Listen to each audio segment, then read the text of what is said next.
और अब आपको सीधे लिए चलते हैं, सीएम योगी इस वक्त लाइव मौजूद है और ऐसे में जापानी इंसेफ्लाइटिस जो है उसको लेकर वो चर्चा करेंगे। केरल का ये दौरा आज का बताया जा रहा है और ऐसे में आज सीएम योगी आदित्यनाथ सिंचाई विभाग से जुड़ी कई कार्यक्रमों का भी उद्घाटन करेंगे। तो लखनऊ से फिलहाल सीएम योगी आदित्यनाथ लाइव है और आपको ये उनका कार्यक्रम दिखा रहे हैं कि कैसे सीएम योगी आदित्यनाथ यहां पर कई मुद्दों पर जिक्र कर सकते हैं। आज के टीकाकरण और इंद्रधनुष सघन मिशन इंद्रधनुष कार्यक्रम और ई कवच मोबाइल के शुभारंभ के अवसर पर यहाँ हमारे बीच में उपस्थित प्रदेश के यशस्वी मुख्यमंत्री योगी आदित्यनाथ जी, हमारे साथी राज्य मंत्री अतुल गर्ग जी, मुख्य सचिव तिवारी जी, अपर मुख्य सचिव अमित मोहन प्रसाद जी और उपस्थित सभी स्वास्थ्य विभाग के प्रमुख सचिव, हमारे हेल्थ पार्टनर्स, मीडिया कर्मी, आज ये बहुत अत्यंत हर्ष का विषय है कि कोरोना के एक साल के पश्चात, एक साल के अंतर्गत हमने बहुत सारे कार्यक्रम किए भी थे और बहुत सारे कार्यक्रम हमारे छूट भी गए थे। उसी को बीच में हमने लगातार इन प्रोग्राम के द्वारा और माननीय मुख्यमंत्री के नेतृत्व में हमने इन कार्यक्रम को पुनः शुभारंभ करके और इसको हमने आगे बढ़ाया था। आपके प्रयास से और पिछले 4-5 साल से आपके सघन प्रयास से जापानी इंसेफ्लाइटिस जो 38 जिलों में प्रभावित रहा, लगातार अंतर विभागीय समन्वय के साथ में आपने विभिन्न प्रकार के कार्यक्रम के अंतर्गत एक सघन अभियान शुरू करने के बाद छोटे बच्चों का टीकाकरण करने पर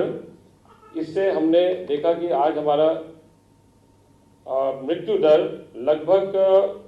2 या 4 हमारे रह गए। जेई में, एईएस में थोड़े बहुत हमारे रह गए। ये सफलता तभी हो पाया जब हम सब लोग ने मिलके इस कार्यक्रम को हमने आगे बढ़ाया। इसी के साथ में आज के दिन, और आज मैं ये भी कहना चाहूँगा कि अब हमारा जो ई कवच का जो पोर्टल है, इसमें हमने आज अपने आशा वर्कर के द्वारा और नीचे के हेल्थ वर्कर के द्वारा 3,50,000 के छूटे हुए बच्चों जिनको हमको जापानीज एंसेफ्लाइटिस लगाना है, उनका लाइन लिस्टिंग कर दिया है। ठीक उसी तरह जिस तरह से हम आज वैक्सीनेशन का कार्यक्रम करा रहे हैं, जिसमें कोविन पोर्टल के माध्यम से हम सारे लोगों का नाम अपलोड कराते हैं, तो उसी तरह ई कवच के इस पोर्टल पर भी 3,50,000 के नाम लाइन लिस्टिंग के साथ आज हमारे पास पूरी तरह से मिल गया है। ये आशा वर्कर के द्वारा जब ये जेई का टीकाकरण एएनएम के द्वारा जब होगा तो उनके ई कवच पर इसको अपलोड किया जाएगा और एक बच्चों का भी हम इसका जानकारी हमको मिलेगा जिनको ये टीकाकरण हुआ है। और इसके उपरांत हम बाद में भी इसको देख सकते हैं किसी भी एरिया में कि अगर इसका हमको जांच भी करना है या ये देखना है कि इन बच्चों को सही तरह से टीकाकरण प्राप्त हुआ है, तो वो भी हम इसकी जांच कर सकते हैं। टेक्नोलॉजी को आप इस स्वास्थ्य विभाग में जोड़ने से बहुत सारा लाभ हमको मिला है और हम इसी दिशा में स्वास्थ्य विभाग को और बेहतर करने के लिए हम इसमें लगातार प्रयास में लगे हुए हैं। इसी के साथ में आज आपका मिशन इंद्रधनुष, ये भी एक कार्यक्रम जो लगातार हर समय चलते रहता है, इसको भी आज हम शुरुआत कर रहे हैं। और इसी के साथ खुशहाल परिवार दिवस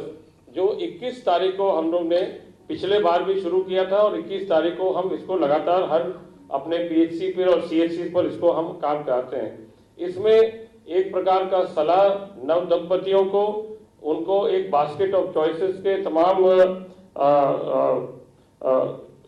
परिवार नियोजन के अस्थायी और अस्थायी विधियों के बारे में उनको जानकारी देना और उनका एक काउंसलिंग करना, जिससे उनको अपने परिवार के नियोजन के बारे में, अपने बच्चों को किस तरह से कितने बच्चे करना, उतने तक उनको सीमित करने के लिए एक हम उनको एडवाइस भी देते हैं। तो इस तरह करके ये तीनों कार्यक्रम जो आज कर रहे हैं और इसके पहले जितने भी कार्यक्रम हमने किए हैं, ये सब मिला के आज उत्तर प्रदेश में मुझे लगता है कि हम सभी लोग ने मिलके बहुत अच्छा कार्यक्रम और बहुत अच्छे ये राष्ट्रीय हेल्थ कार्यक्रम जितने भी हमारे हैं इनको हम सुनिश्चित करते हैं। मैं एक बार और कहना चाहूँगा कि पहले भारत में सबसे ज़्यादा आपके पोलियो के केसेस होते थे, जो 60% केसेस भारत में ही होते थे। जब हमने पोलियो ड्रॉप का सुनिश्चित किया और उसका कार्यक्रम बनाया तो पूरे भारतवर्ष में एक ही दिन में, एक ही घंटे के अंदर, पूरे दिन के अंदर एक बहुत बड़ा अभियान करके हमने जब पोलियो ड्रॉप शुरू किया, उसी के बाद से हमारे सारे कार्यक्रम उसके धीरे धीरे करके हमने उसको संचालित करना शुरू किया। आज पोलियो ड्रॉप का सफलता हम सभी लोग जानते हैं। अब उसके बाद आपका जापानीज एन्सेफेलाइटिस जो एक बहुत बड़ा अभिशाप था यहाँ पर उत्तर प्रदेश में, उसकी सफलता हम जानते हैं। और इसी तरह इंद्रधनुष के जितने भी कार्यक्रम हैं और अब टेक्नोलॉजी जोड़ते हुए ई कवच और हमारे परिवार नियोजन, प्रधानमंत्री मातृ सुरक्षित मातृ योजना के अंतर्गत ऐसे बहुत सारे कार्यक्रम हमारे हैं जो हम टेक्नोलॉजी से जोड़ के इनको आगे बढ़ा रहे हैं। कोरोना काल में आप सभी लोग के सहयोग से आपने देखा भी था कि एक एक चीज आज हम लोग ने लगभग सभी परिवारों में इनका जांच करके और उसको हमने पूरा सुनिश्चित किया कॉन्टैक्ट ट्रेसिंग के साथ कि न्यूनतम स्तर का हमने इस 11-12 महीना के अंदर आज हमारे संख्या भी हमारा लगभग 2300 करीब एक्टिव पेशेंट्स है और लगभग सभी हमारा एकदम ठीक भी चल रहा है। कोविड वैक्सीनेशन भी आपका ठीक चल रहा है। चिंता के विषय जरूर है मुख्यमंत्री जी कि अभी 4-5 प्रदेशों में कुछ बातें आई है कि जहां पर कोविड केसेस बढ़े हैं, पर हम भी अपने तरफ से अपने टीम के साथ आपको आश्वस्त करना चाहते हैं कि हमारी टीम भी पूरी तरह सतर्क है। उतना ही हम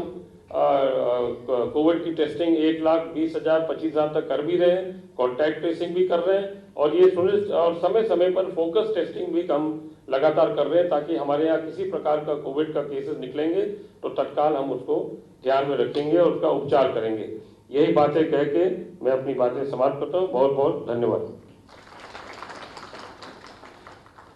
बहुत बहुत धन्यवाद माननीय। समाज का कोई भी व्यक्ति किसी भी वर्ग या जाति का क्यों न हो, सभी के अच्छे स्वास्थ्य एवं उसके जीवन की खुशहाली के प्रति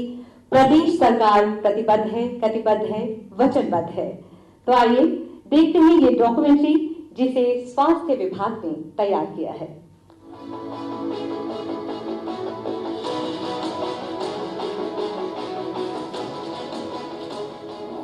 उत्तर प्रदेश सरकार प्रदेश में स्वास्थ्य सेवाओं को सुदृढ़ करने के लिए प्रतिबद्ध है।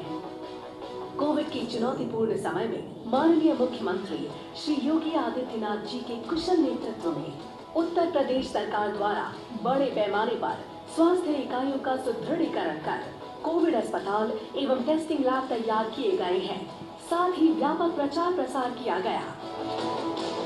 इन प्रयासों के परिणाम स्वरूप उत्तर प्रदेश में जनसंख्या की तुलना में बहुत कम कोविड संक्रमित मामले पाए गए। इस दौरान उच्च रिकवरी रेट एवं न्यूनतम मृत्यु दर को सतत रूप से सुनिश्चित किया गया। अभी भी संक्रमण की रोकथाम, टेस्टिंग और उपचार के प्रयास अनवरत जारी है। इसी बीच भारत सरकार के प्रयासों से उपलब्ध कोविड वैक्सीन द्वारा प्रथम चरण में 10 लाख से अधिक स्वास्थ्य कर्मियों एवं फ्रंटलाइन वर्कर्स को प्रथम डोज और 1 लाख से अधिक को दूसरा डोज देकर वैक्सीनेट किया जा चुका है। आगे के चरणों का क्रियान्वयन भी इसी प्रकार योजनाबद्ध तरीके से किया जाना प्रस्तावित है। कभी पूर्वांचल में अभिशाप माने जाने वाले दिमागी बुखार और उससे होने वाली मृत्यु में भी अपने कार्यकाल में उत्तर प्रदेश सरकार के सतत प्रयासों द्वारा कमी आई है। इस हेतु चरणबद्ध तरीके से दस्तक अभियान एवं संचारी रोग नियंत्रण पखवाड़ा सफलतापूर्वक संचालित किया गया, जिसमें माननीय मुख्यमंत्री जी के नेतृत्व एवं स्वास्थ्य विभाग के दिशा निर्देशन में 11 विभिन्न विभागों का अभूतपूर्व समन्वय और सहयोग प्राप्त हुआ।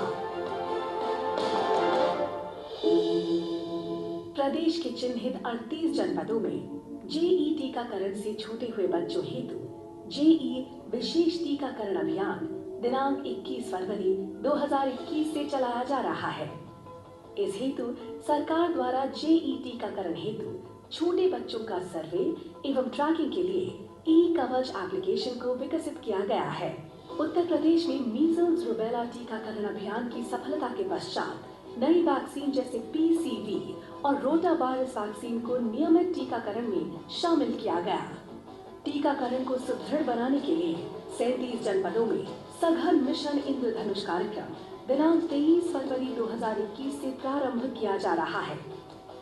जिसमें छोटे बच्चों एवं गर्भवती महिलाओं का टीकाकरण करना सुनिश्चित किया गया है।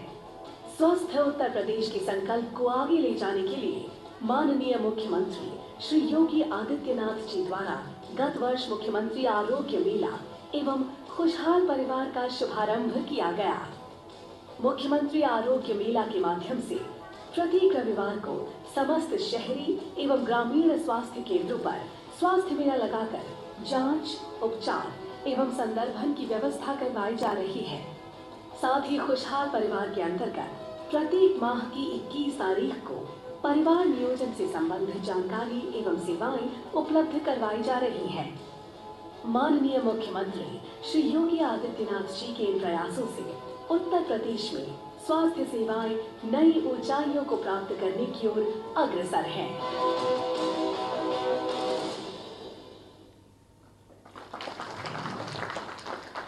तो आइए इस डॉक्यूमेंट्री के बाद आगे बढ़ते हैं। इस बार राष्ट्रीय स्वास्थ्य मिशन द्वारा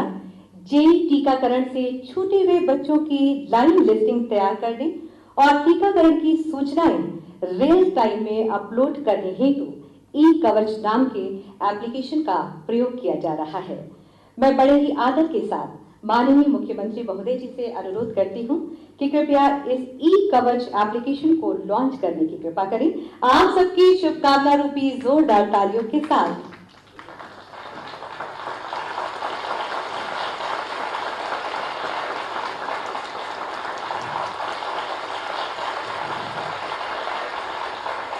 बहुत बहुत धन्यवाद माननीय। आगे बढ़ते हैं। तो प्रत्येक माह की 21 तारीख को परिवार नियोजन सेवाओं को मुहिम के तौर पर मनाई जा रही हेतु खुशहाल परिवार दिवस के रूप में मनाया जाता है। इसी क्रम में मैं माननीय मुख्यमंत्री महोदय जी से अनुरोध करती हूं कि कृपया नव दंपतियों को उपहार स्वरूप शगुन किट भेंट करने की कृपा करें। शुभकामना रूपी तालियों के साथ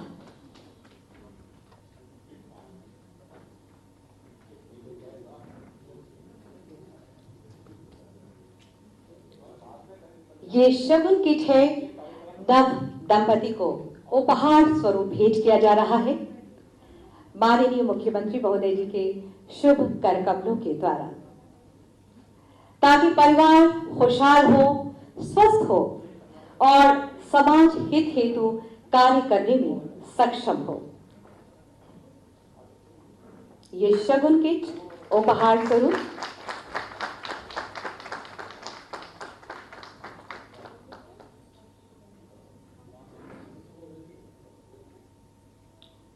खुशहाल परिवार की बेहतरी के लिए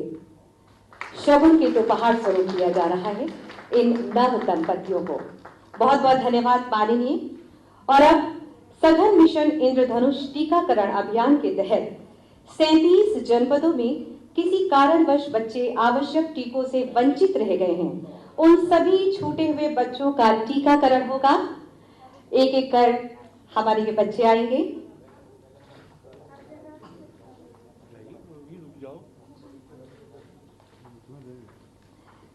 जैसा कि मुझे आदेश हुआ है, तो मैं सर्वप्रथम हमारे बीच पधारे, जिन्हें अपने बीच पाकर हम हमेशा गौरवान्वित होते हैं, हमारे प्रदेश के यशस्वी ऊर्जावान माननीय मुख्यमंत्री श्रीमान योगी आदित्यनाथ जी से निवेदन कि अपने आशीर्वाद वचनों से हम सभी को अनुग्रहित करने की कृपा करें। जोरदार तालियों के साथ।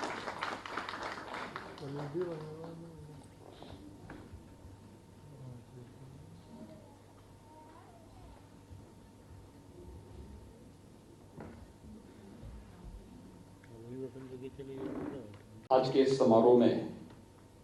यहाँ मंच पर उपस्थित प्रदेश सरकार में मेरे सहयोगी मंत्री, चिकित्सा, स्वास्थ्य, परिवार कल्याण तथा शिशु कल्याण मंत्री श्री जय प्रताप सिंह जी, विभाग के राज्य मंत्री श्री अतुल गर्ग जी, प्रदेश के मुख्य सचिव श्री आर के तिवारी जी, अपर मुख्य सचिव चिकित्सा एवं स्वास्थ्य परिवार कल्याण एवं शिशु कल्याण विभाग श्री अमित मोहन प्रसाद जी, यूनिसेफ की यहाँ पर चीफ मिस रूथ लियोनो जी, और आज के इस कार्यक्रम में उपस्थित स्वास्थ्य विभाग के सभी अधिकारीगण और उपस्थित सभी लाभार्थीगण, मैं सबसे पहले जापानी इंसेफ्लाइटिस टीकाकरण अभियान मिशन इंद्रधनुष के तृतीय संस्करण और खुशहाल परिवार दिवस पर शकुन किट वितरण के आज के इस कार्यक्रम के अवसर पर स्वास्थ्य विभाग को हृदय से बधाई देता हूं, और जो आज के अवसर पर इन सभी योजनाओं से लाभान्वित हो रहे हैं, जेई टीकाकरण से, मिशन इंद्रधनुष के इस अभियान से और खुशहाल परिवार के इस अभियान से, उन सबके प्रति अपनी शुभकामनाएं भी व्यक्त करता हूं। मुझे बहुत प्रसन्नता है कि पिछले 4 वर्षों के दौरान प्रदेश सरकार ने अंतर विभागीय समन्वय के माध्यम से इंसेफ्लाइटिस पर प्रभावी नियंत्रण करने में सफलता प्राप्त की है। हम सब जानते हैं कि इंसेफ्लाइटिस पिछले 40-42 वर्षों से पूर्वी उत्तर प्रदेश के 9 निहालों पर निकल रही थी। अकेले पूर्वी उत्तर प्रदेश के केंद्र बिंदु गोरखपुर के बीआरडी मेडिकल कॉलेज में इस बीमारी से प्रतिवर्ष 1200 बच्चों की मौत होती थी, और जो लोग मेडिकल कॉलेज तक नहीं पहुंच पाते थे उनकी संख्या भी लगभग इतनी ही थी। लगभग 40 वर्षों तक मौत का सिलसिला चलता रहा, लेकिन 2017 में प्रदेश में हमारी सरकार जब आई तो हम लोगों ने उस समय अंतर विभागीय समन्वय के माध्यम से स्वास्थ्य विभाग को नोडल विभाग बना करके इस कार्यक्रम को आगे बढ़ाना प्रारंभ किया। और मुझे प्रसन्नता है कि आज जेई और एईएस को लेकर के पूर्वी उत्तर प्रदेश और प्रदेश के अंदर जो विशेष अभियान प्रारंभ हुए, इसके कारण बीमारी पे लगभग 75% और मौत के आंकड़ों को नियंत्रित करने में हम लोगों को 95% सफलता प्राप्त हुई है। मैं इसके लिए स्वास्थ्य विभाग और सभी संबंधित विभाग के साथ ही यूनिसेफ, WHO और अन्य उन सभी संस्थाओं को जिन्होंने हमारे इस मिशन में सहभागी बनकर के इस कार्यक्रम को सफलता की नई ऊंचाइयों तक पहुंचाया है, मैं इसके लिए सबके प्रति हृदय से धन्यवाद देते हुए उन सबका अभिनंदन करता हूं। ये सबसे उपयुक्त समय है जेई टीकाकरण का। मुझे याद है जब हम लोगों ने 2005 में पहली बार जेई टीकाकरण का कार्यक्रम प्रारंभ किया था, तो उस समय चुनौती हमारे सामने यही थी कि टीकाकरण कब होना चाहिए, और उस समय भी हम लोग इस निष्कर्ष पर पहुंचे थे कि टीका को हमेशा एक्टिवेट होने में कुछ समय लगता है। तो स्वाभाविक रूप से जेई और एईएस के जो मामले पूर्वी उत्तर प्रदेश या प्रदेश के 38 जनपदों में देखने को मिले हैं, ये मध्य जुलाई से लेकर के नवंबर तक देखने को मिले हैं। तो मध्य जुलाई से नवंबर तक के इस कालखंड के लिए आवश्यक है कि हम फरवरी-मार्च में ही टीकाकरण के इस कार्यक्रम को संपन्न कर सकें। और मुझे प्रसन्नता है कि आज 21 फरवरी को स्वास्थ्य विभाग जेई टीकाकरण के इस अभियान को आज लगातार चौथे वर्ष भी आगे बढ़ा रहा है। ये कार्यक्रम केवल स्वास्थ्य विभाग तक सीमित ना हो, यूनिसेफ और WHO के प्रतिनिधि यहाँ पर हमारे साथ जुड़े हैं, अन्य तमाम संस्थाओं के जो प्रतिनिधिगण हैं वे भी हमारे साथ इस कार्यक्रम के साथ जुड़े हैं। भारत सरकार का सहयोग निरंतर हमें इसके लिए प्राप्त हो रहा है। अंतर विभागीय समन्वय हमारी इस पूरे अभियान की सफलता का मूल मंत्र है। हम सब जानते हैं कि इंसेफ्लाइटिस पे नियंत्रण होना तब संभव हुआ जब स्वच्छ भारत मिशन में आदरणीय प्रधानमंत्री जी की अनुकंपा से खुले में शौच से मुक्ति का एक बृहद अभियान चला। आज उसका परिणाम है स्वच्छ भारत मिशन और उसके साथ ही जल जीवन मिशन के अंतर्गत हर घर नल की योजना को भी सफलतापूर्वक आगे बढ़ाना है। नगर क्षेत्र हो या ग्रामीण क्षेत्र, स्वच्छता के साथ साथ शुद्ध पेयजल की आपूर्ति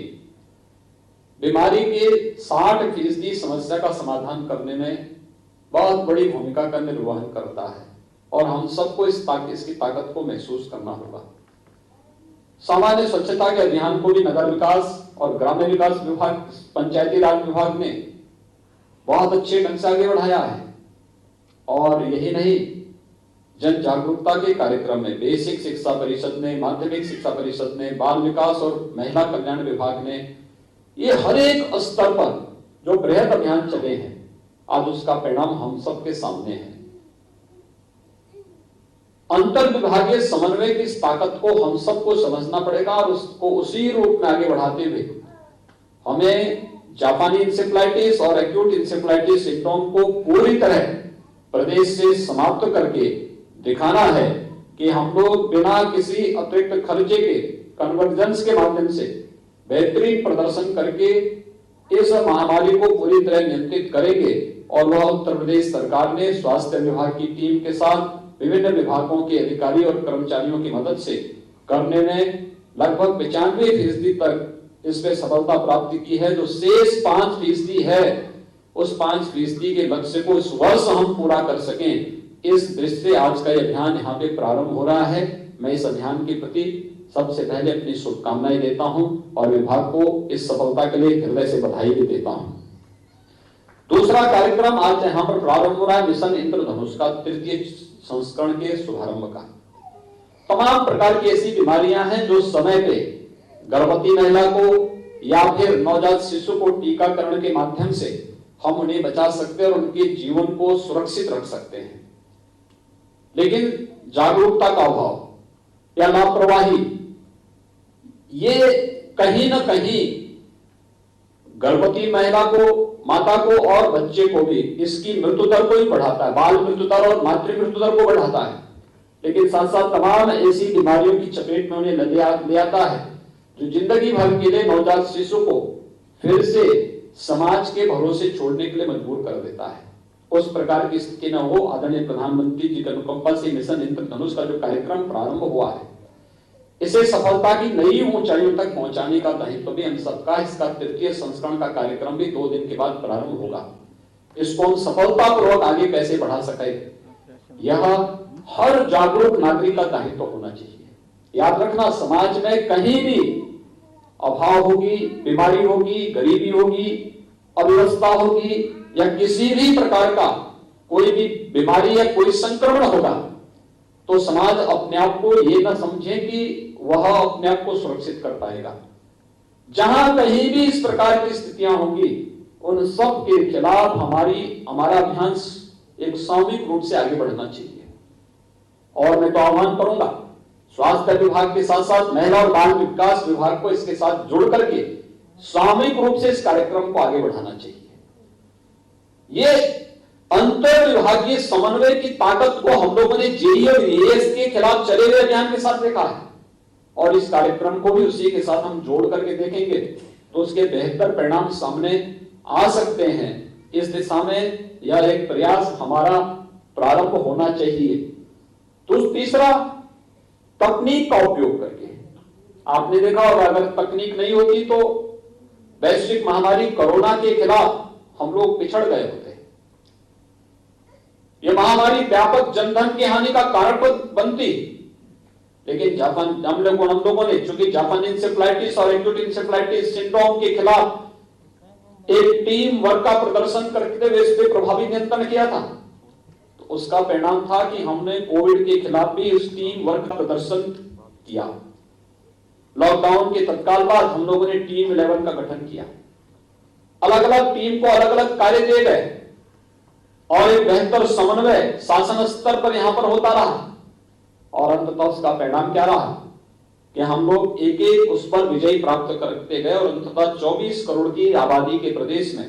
हमने बेहतर प्रदर्शन करके देश और दुनिया के सामने साबित किया कि महत्वपूर्ण ये नहीं कि हमारी हेल्थ इंफ्रास्ट्रक्चर कैसा है, महत्वपूर्ण ये कि अगर हमारे पास सामूहिक रूप से कार्य करने की इच्छा शक्ति है और रोग ही नहीं बल्कि किसी भी प्रकार के संक्रमण पर प्रभावी नियंत्रण करने के लिए अगर हम सब मिलकर के एक साथ प्रयास करते हैं तो सामूहिक प्रयास की अपनी एक ताकत होती है और ताकत कोविड-19 के खिलाफ चले हुए अभियान के साथ हम सबने देखा है। तकनीक का उसमें बहुत बड़ा रोल था। आपने देखा होगा जब तमाम प्रकार के ऐप उस दौरान विकसित किए गए और उसके माध्यम से समय पे सूचना देना, कोई व्यक्ति अगर किसी कोरोना पॉजिटिव के संपर्क में आया है तो वह जहां कहीं जाता था तो पहले से अलर्ट जारी होने लगता था। टेक्नोलॉजी की ताकत थी और उस टेक्नोलॉजी की ताकत को आज हम सबको महसूस करना पड़ेगा। आज ई कवच के नाम पर जो एक ऐप यहां पर आप जो लॉन्च किया जा रहा है, जो आगे बढ़ाया जा रहा है, यह इसी तकनीक के माध्यम से ऐसे बच्चों को चिन्हित करना और फिर उस अभियान के माध्यम से टीकाकरण के इस अभियान को प्रभावी ढंग से आगे बढ़ाने में मदद करेगी। चाहे वो जापानी इंसेफ्लाइटिस हो या फिर एक्यूट इंसेफ्लाइटिस के खिलाफ भी एक अभियान जो स्वच्छता और अन्य कार्यक्रमों के माध्यम से प्रारंभ होना है, हम तकनीक का बेहतर उपयोग करके इसे आगे बढ़ा सकते हैं। और मुझे लगता है कि इस समय आत्मनिर्भर स्वास्थ्य, प्रधानमंत्री आत्मनिर्भर स्वास्थ्य योजना के अंतर्गत भारत सरकार प्रत्येक क्षेत्र को स्वास्थ्य के क्षेत्र में आत्मनिर्भर बनाने के जिस बृहद कार्यक्रम को आगे बढ़ा रही है, हमारा प्रयास होना चाहिए कि तकनीक का उपयोग करते हुए उन एस्पिरेशनल डिस्ट्रिक्ट में या दूर दराज के जनपदों में जहां पर अभी तक स्वास्थ्य विशेषज्ञ नहीं पहुंच पाए हैं, हम वहां पे टेलीमेडिसिन को लेकर के चले जाएं, टेली कंसल्टेशन की सुविधा वहां देना प्रारंभ कर दें। मुझे लगता है कि विशेषज्ञ चिकित्सकों की समस्या का समाधान टेक्नोलॉजी आपकी कर देगी और टेक्नोलॉजी एक नया जीवन दान देगा उत्तर प्रदेश के प्रत्येक उस नागरिक को जो अब तक स्वास्थ्य सुविधा से वंचित रहा है। उस तक टेक्नोलॉजी उसके जीवन में एक नया परिवर्तन ला सकती है और ये टेक्नोलॉजी इस फील्ड में भी हमें आगे देने का प्रयास करना चाहिए। मुझे प्रसन्नता है कि आज नवंबर 2020 से 21 तारीख, प्रत्येक माह की 21 तारीख को खुशहाल परिवार के रूप में आगे बढ़ाने का कार्यक्रम प्रदेश सरकार के द्वारा प्रारंभ हुआ है। एक अभियान का हिस्सा है। हर एक व्यक्ति के बारे में जागरूकता, परिवार के बारे में, स्वस्थ परिवार के बारे में, खुशहाल परिवार के बारे में प्रारंभ करने का एक प्रयास है और मुझे विश्वास है कि प्रदेश सरकार के द्वारा चलाई गई अलग अलग योजनाएं न केवल स्वास्थ्य के प्रति बल्कि एक स्वस्थ और खुशहाल परिवार के प्रति भी प्रत्येक नागरिक को जागरूक करके उसे आगे बढ़ाने का कार्य करेगा। एक बार फिर से इंसेफ्लाइटिस के खिलाफ, जापानी इंसेफ्लाइटिस के जेई टीकाकरण के इस अभियान को, मिशन इंद्रधनुष के तृतीय संस्करण को आगे बढ़ाने के साथ ही ई कवच और खुशहाल परिवार के इस पूरे अभियान के प्रति मैं विभाग को हृदय से अपनी शुभकामनाएं देता हूं, विश्वास व्यक्त करता हूं कि अभियान पूरे प्रदेश के अंदर पूरी प्रतिबद्धता, पूरी ईमानदारी के साथ उन तिथियों